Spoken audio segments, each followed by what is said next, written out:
అందరికీ నమస్కారం. నా పేరు Vijay Kumar. Human rights media సెక్రటరీని. ముఖ్యంగా పాడేరు గవర్నమెంట్ హాస్పిటల్ వైద్యం అందక ఎంతోమంది చనిపోతున్నారు అనడానికి నిదర్శనం ఈ అంబులెన్స్.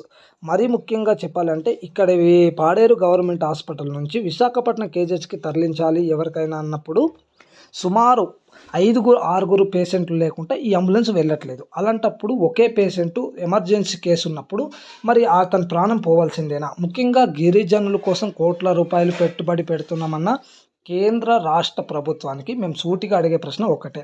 మరి ఒక గిరిజనుడు చనిపోతున్నాడు అనికి కారణం ఎవరు?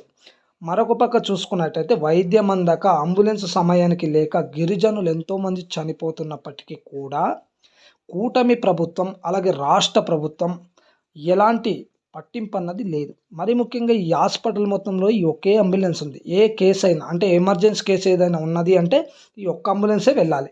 మళ్ళీ ఎక్కడైనా చనిపోయారు అన్నా కూడా ఈ ఒక్క అంబులెన్సే వెళ్ళాలి తప్ప ఈ హాస్పిటల్లో ఒక అంబులెన్స్ కూడా లేదు. మరి గిరిజనుల కోసం కోట్ల రూపాయలు ప్రభుత్వం ఎక్కడ పెడుతుందో తెలియడం లేదు. ఈ హాస్పిటల్ మొత్తానికి సరైన వైద్యము లేదు, సరైన అంబులెన్సు లేదు. అలాంటప్పుడు మా గిరిజనుల కోసం ఏ కోట్ల రూపాయలు ప్రభుత్వం పెడుతుందని మేము అడుగుతున్నాం. మరీ ముఖ్యంగా చెప్పాలంటే ఇప్పటికైనా ప్రభుత్వం గుర్తించి ఈ గవర్నమెంట్ హాస్పిటల్లో అంబులెన్స్లను ఏర్పాటు చేయాలి.